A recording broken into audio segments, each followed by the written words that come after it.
Hi everyone, I'm in the studio today with the lovely Karis. Hi. And we're going to walk through something that's really important, something that many photographers struggle with, and that's achieving high quality, consistent results with their studio lighting. Now what we're going to learn, you can apply to your photography, improve your shots, no matter where you are or what gear you use.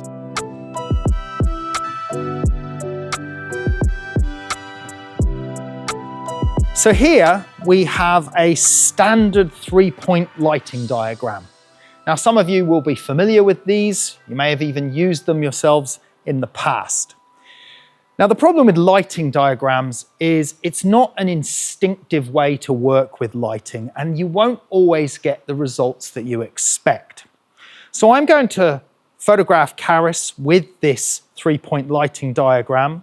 We'll look at the result we get, and then I'm going to use exactly the same equipment that we've got here, but I'm going to reposition it and use it in a more creative way to show you how lighting can be used instinctively for much more exciting and creative results.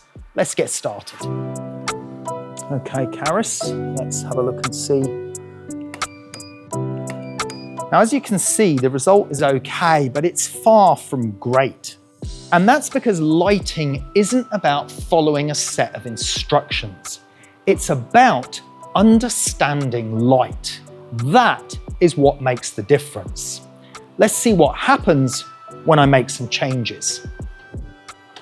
Okay, so this is the same equipment that we were using before.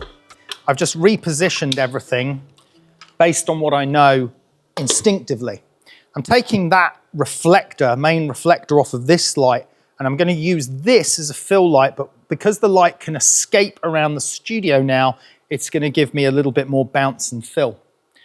I've utilized the small softbox now very close to Karis. So from her perspective, this is actually a large softbox giving us soft light, and this will be our main key light. That will be the fill.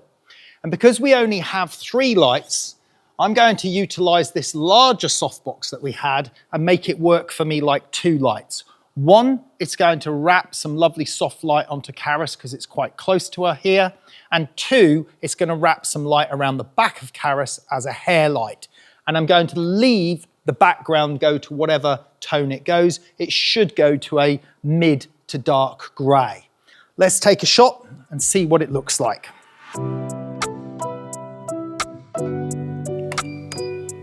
Okay, and there we have it. What a difference. Now that's the type of result we're aiming for. Clean, balanced lighting that really enhances the subject. Now, as you saw from that shot, we've kind of got a fixed dark grey background, but we can actually change that by simply moving our entire set closer to the background. Let's give that a try. That's it, Karis. That's a gorgeous pose, lovely. And again, and another. And there we have it. Another stunning result, but this time with an almost white background, simply by moving those lights closer to the background. And there you go, the lighter background. Yeah, the background's changed so much.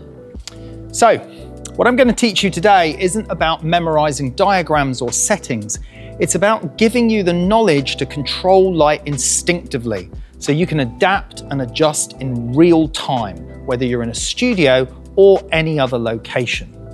Speaking of which, you may think that this is only possible because I'm working in this professional studio with professional equipment.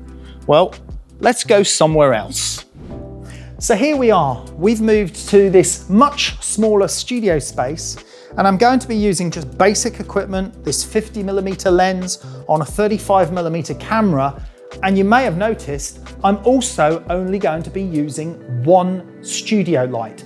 And that's 1 studio light without even any modifiers. This is just a bare bulb studio light.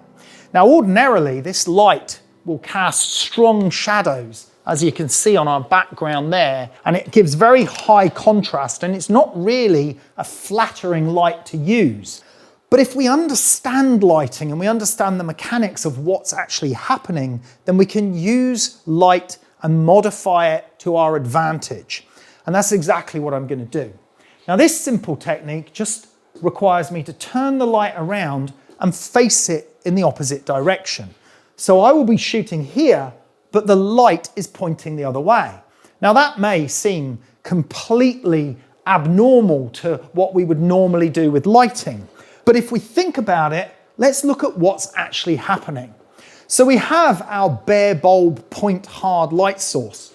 Light is emanating outwards, sideways, up, down, and forwards. And we're going to use that to our advantage because that light is going to spread out around this white box space, and all of this area is going to act like a giant reflector or a huge softbox, much bigger softbox than we could possibly buy. So we're actually utilizing the light to become a huge light source. So from a point light source into a huge light source via reflection. Now all of that light is then going to bounce around this end of the studio. It's going to illuminate Caris from all sides evenly, and it's going to illuminate our background evenly. So if I had said to you, give me a pure white background and beautiful soft light with one studio light with no modifiers, you might have thought that it wasn't possible. But it's just about thinking about the physics or the mechanics of how to use lighting and use it instinctively. Now, what's going to actually happen, as you'll see in the test shots that we're going to take in a second, is the light's actually going to be too soft. And I'm going to need to introduce black card either side of Caris to add a little bit of contrast. So you can see that knowledge is everything to success. Let's get started.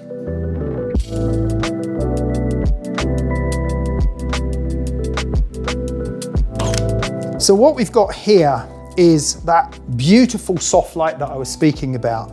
You can also see how that background is pure white as well, all done with that one light. But the problem for me with this lighting is this is too soft. It doesn't really have any definition on the cheekbones or the jawline. So we're going to fix that again just by using knowledge. And the different tools that we can use, often homemade tools, that will change the effect of the light.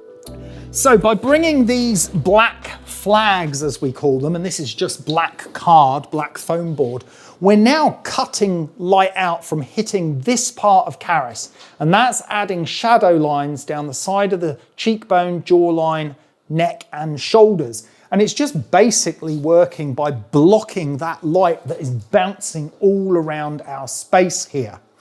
Now you can actually probably see it even looking at it. If I move that out, you'll notice that on the left side of Caris' face is lit more, and on this side has got a little bit more shadow.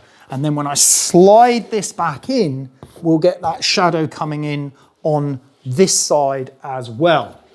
Now, given that our light is so soft and it's bouncing all around the studio, we should still get enough light onto our background even with these black flags in. But we do need to use them very, very close to our model, very enclosing and encroaching on our picture. But that doesn't matter, because as long as they're not overlapping Caris in any way whatsoever, we can remove those in post afterwards. So let's do some shots and see how that's looking. So Caris is in the same position. She's going to hold the same pose.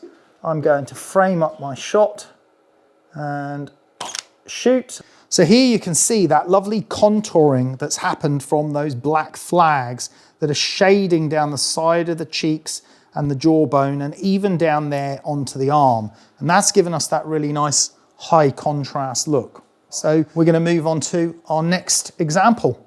Now, when we really understand light, we can work more creatively. Now, what I've got here is actually still going to be just a one light setup, but I'm just using a very simple technique to see how I produce more stunning portraits with just one light and how minor adjustments can give you different creative results. You can follow along on our platform at visualeducation.com. I'll also be teaching you the correct way on how to position your softboxes that shockingly most photographers don't actually know to truly get the softest light. You can see the rest of this tutorial at visualeducation.com.